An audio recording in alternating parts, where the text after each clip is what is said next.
चलो बच्चों, तो आज हम लोग गुजराती में पोएम नंबर 10 शुरू करें, जो पोएम का नाम है ए लोको और इनके कवि हैं प्रियकांत मणियार। ये जो काव्य है ना, ये काव्य में ए लोको जो कहा हुआ है मतलब वो लोग, तो वो लोग मतलब कौन कौन से लोग। तो यहाँ पर ए लोको हमारे समाज के उन बुरे लोगों के बारे में, उन लालची लोगों के बारे में कहा गया है जो हमेशा दूसरों की बुराई ही करते रहते हैं या दूसरों को नुकसान ही पहुंचाते रहते हैं। उन्हें सिर्फ अपने मतलब का फायदा होता है, दूसरे भले कुछ भी करें। और ऐसे लोग हैं ना, दुनिया के सामने सिर्फ दिखावा करते हैं कि हम तो बहुत अच्छे हैं, हम तो लोगों के लिए ये करते हैं वो करते हैं, लेकिन असलियत में वो लोग सिर्फ और सिर्फ दूसरों को परेशानी पहुंचाते हैं।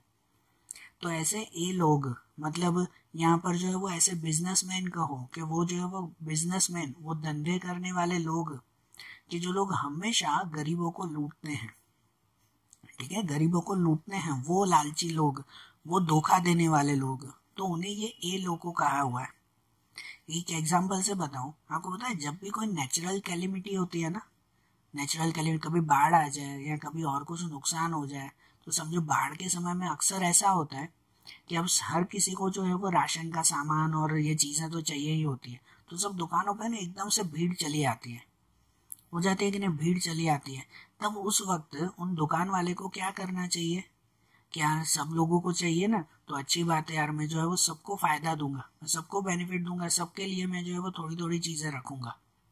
जबकि इसके बदले में दुकान वाले क्या करते हैं पता है, कि अपना भाव बढ़ा देते हैं कि 5 रुपए की चीज होगी तो नहीं यार, सबको जो 10 रुपए में चाहिए तो ले जाओ, नहीं तो छोड़ दो। क्या करते हैं, वो भाव बढ़ा देते हैं ना, होता है ना ऐसे वक्त। तो ऐसे ये लालची लोग, तो उल्टा मुसीबत के वक्त तो भाव कम करना चाहिए और दूसरों की मदद करनी चाहिए, जबकि क्या करते हैं वो लोग, तो भाव बढ़ा देते हैं। तो जिनसे जो रिच पर्सन है तो चलो ठीक है, वो 5 रुपए की चीज 10 रुपए में भी खरीद कर चले जाएंगे, उन्हें फर्क नहीं पड़ेगा। लेकिन जो पुअर है वो लोग जो 5 रुपए की चीजें खरीदने के लिए भी पांच बार सोचते हैं, तो वही चीज वो 10 में खरीदेंगे। मुसीबत के वक्त तो उनके ऊपर और मुसीबत आ गई, ऐसा हो जाता है ना। सही बात है कि नहीं। तो ये लोग जो कहते हैं ना ए लोको, ये पोयम में जो नाम है वो ए लोको मतलब ऐसे बुरे लोग। और फिर क्या करते हैं पता है, कि पहले जब जरूर होती है तब तो सबको भाई ज्यादा दाम में बेच दिया, और उसके बाद जब सब खत्म हो जाता है ना, तो फिर दान करने जाते हैं। फिर वो जो है वो अपनी बड़ाई करते रहते हैं कि देखो मैंने तो इसको दान दिया था, मैंने तो उसको जो है वो दान दिया, मैंने उसको डोनेशन दिया था, है कि नहीं। फिर अपनी बड़ाई करते हैं कि देखो मैंने इतना लाखों रुपए का दान दिया। वो दान का क्या मतलब, जब आप जो है वो आपकी शॉप पे जब कोई मांगने आ रहा है, उसको आप ज्यादा दाम में बेचते हो और उसे लूटते हो, और वही लूटा हुआ पैसा फिर आप लोग जो है वो दूसरी जगह पर दान करते हो और अपना दिखावा करते हो कि मैंने इतना सारा दान किया। तो ये क्या मतलब है, समझ आ रही है बात। तो यहाँ पर ये जो कवि ने ना ए लोगों मतलब ऐसे लोगों के ऊपर अपना गुस्सा बताया है। एक दो एग्जाम्पल और आखिरी में ऐसे लोगों के साथ क्या करना चाहिए वो कवि एक लाइन में कहते हैं खाली। तो देखो हम लोग इस पोयम के थ्रू समझे क्या कहते हैं इसमें। कहते हैं कि ए लोको पहला कापड़ना ताका भरी राखे छे, પછી જ્યારે ઉગાડો માણસ ફાટી જાય છે ત્યારે વાર વેચે છે। देखो एग्जाम्पल के थ्रू है ये एक, कि ए लोको मतलब अब समझना ना, वो लोग, वो लालची लोग पहला कापड़ना ताका भरी राखे छे, पहले जो है वो एक कपड़े के ताके मतलब सब कपड़े जो है वो भर कर रखते हैं अपने यहाँ, पहले वो नहीं बेचेंगे।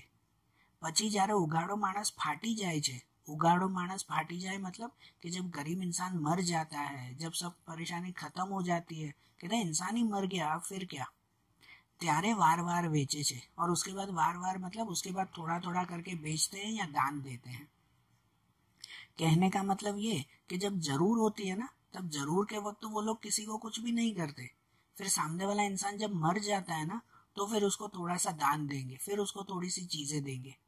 अब सब खत्म हो गया, उसके बाद क्या, जब जरूर थी उस वक्त वो लोग अपना ही मतलब देखते हैं, जरा सी भी हेल्प नहीं करते, और जब सब खत्म हो जाए तो उसके बाद फिर जो है वो अपनी बड़ाई दिखाते हैं, मैंने तो ये किया, मैंने तो वो किया, ठीक है ना। ऐसा ही दूसरा एग्जाम्पल, ए लोको पहला धान्य ना कोथड़ा भरी सीवी राखे छे, कहता है आगे की लाइन में दिया हुआ ना, એ લોકો પહેલા ધાન્યના કોથળા ભરી સીવી રાખે છે, પછી જ્યારે માણસ સડી જાય છે ત્યારે કિલો કિલો વેચે છે।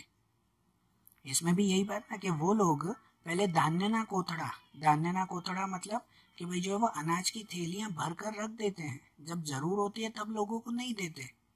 પછી જ્યારે માણસ સડી જાય છે, फिर जब इंसान मर जाए ना, मतलब जब जरूर न हो ना उस वक्त, ત્યારે किलो किलो बेचे છે, फिर थोड़ा थोड़ा करके देते हैं, फिर थोड़ा थोड़ा दान करेंगे या बेचेंगे। तो ये भी एग्जाम्पल में कहने का मतलब यही कि जब उन्हें जरूर हो तब उस वक्त उन्हें कोई भी नहीं देता, फिर सब खत्म हो जाता है ना, तो उसके बाद फिर दिखावा करने के लिए दान करते हैं। ठीक है, पहले कपड़े के एग्जाम्पल से दिया था, फिर ये अनाज के एग्जाम्पल से भी वही बात बताई इन्होंने।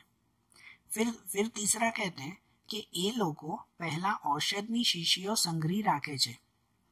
भाई यही लोग पहला औषधनी शीशियों, औषध मतलब कि दवाइयाँ, भाई दवाइयाँ पहले भर कर रख देते हैं અને જ્યારે माणस फूटी जाए छे ત્યારે थोड़ी थोड़ी रेड़े छे। इसमें भी यही कह रहे हैं ना कि ये लोग पहले दवाइयाँ जो है वो भर कर रख देते हैं, फिर जब इंसान फूटी जाए मतलब जब इंसान मर जाता है ना, तो उसके बाद थोड़ी थोड़ी उन्हें देते हैं। ये भी वही बात हुई कि वे पहले जब जरूर होती है ना लोगों को, तब जो है वो उन्हें दवाइयाँ नहीं देते, जब जरूर हो तब। फिर इंसान जब मर जाए ना तो दिखावा करेंगे, तो फिर जो है वो दवाइयाँ बांटेंगे या देंगे। तो जब काम खत्म हो गया उसके बाद क्या मतलब। तो ऐसे तीनों एग्जाम्पल से, भले कपड़ा हो, अनाज हो, दवाइयाँ हो, तीनों से एक ही चीज समझाई कि जब जरूर हो तब ये कुछ भी नहीं करते, जब जरूर खत्म हो जाती है ना फिर ये दिखावा करते हैं, फिर देने का दिखावा करते हैं ये लोग। बरोबर।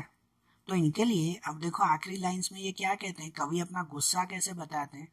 ये कहते हैं कि ये लोको छेज नहीं, ये तो लोको छेज नहीं, कहते हैं ना भाई वो इंसान के लायक ही नहीं है, ऐसे लोग इंसान कहना के लायक नहीं है। ये तो नोटों ने खाई उछरती उदई, कहते ये लोग है ना उदई की तरह है। उदई पता है, दीमक कहते हैं ना, दीमक, लकड़े को लग जाती है दीमक, और वो दीमक क्या करती है पता है, दीमक क्या काम करती है, तो उसे सिर्फ और सिर्फ लकड़ा खाना पसंद है और लकड़े को पूरा बर्बाद कर देती है, उसे सिर्फ लकड़ा खाना ही पसंद है। और वैसे ये लोग है ना, ये लोग भी दीमक की तरह है और इन्हें खाली पैसे खाना पसंद है। ठीक है ना, जैसे दीमक को लकड़ा खाना पसंद होता है ना, वैसे इन लोगों को पैसे खाना पसंद है बस। बीजू एने कहीं भावतू नहीं, लिखा हुआ ना, बीजू एने कहीं भावतू नहीं, इन्हें और कोई चीज अच्छी नहीं लगती, सिर्फ पैसा चाहिए। ये लालची लोग हैं, ये लोग लालची कहलाते हैं, बस इन्हें पैसे चाहिए होता है, बस पैसा खाना पसंद है और कुछ भी नहीं। तो ये कवि आखिरी में कहते हैं कि मारे कवि थवू ज नहीं। कवि क्या कह रहे हैं कि काश मैं भी कवि न होता, भारे असर करनारी जंतुनाशक दवा थाऊं तोय बस। भारे असर करनारी मतलब कहते हैं ना कि भाई जो है वो बहुत इफेक्टिव जंतुनाशक दवा, कीड़े मारने वाली दवा बन जाऊं ना तो बहुत है। तो क्या कह रहे हैं पता है इनडायरेक्टली, कि जैसे ये लोग है ना, ये लालची लोग, ये दीमक की तरह है, दीमक, और दीमक को मारने के लिए क्या करना पड़ता है, दवाइयाँ डालनी पड़ती है ना उस दीमक को मारना हो तो ये कवि कह रहे हैं कि काश मैं भी कवि ना होता, कोई ऐसी दवाई होता जो इन सबको मैं मार देता, इन दीमकों को मार देता, इन लालची लोगों को मार देता, काश मैं भी ऐसी कोई दवाइयाँ होता। बरोबर। तो यहाँ पर जैसे है ना, इस कवि का गुस्सा बता रहे हैं, इस कवि को गुस्सा आ रहा है कि ये लोग कितने लालची हैं, सिर्फ अपने मतलब के लिए चीजें देखते हैं, सामने वाले के लिए जरूरी चीजें ये बिल्कुल भी नहीं देख रहे। ठीक है ना, तो इसलिए ये कवि कह रहे हैं कि काश मैं भी कवि ना होकर एक दवाई बन जाता और उस दवाई से इन सबको मैं मार देता, तो वही मेरे लिए अच्छा होता। बरोबर। ठीक है, तो देखो आज जैसे हमने ये पोयम देखी ना, ये पोयम नंबर 10 भी आज हमने देखी। अब ऐसे ही गुजराती की दूसरी पोयम्स हम लोग अगले वीडियोस में देखेंगे। Okay, thank you.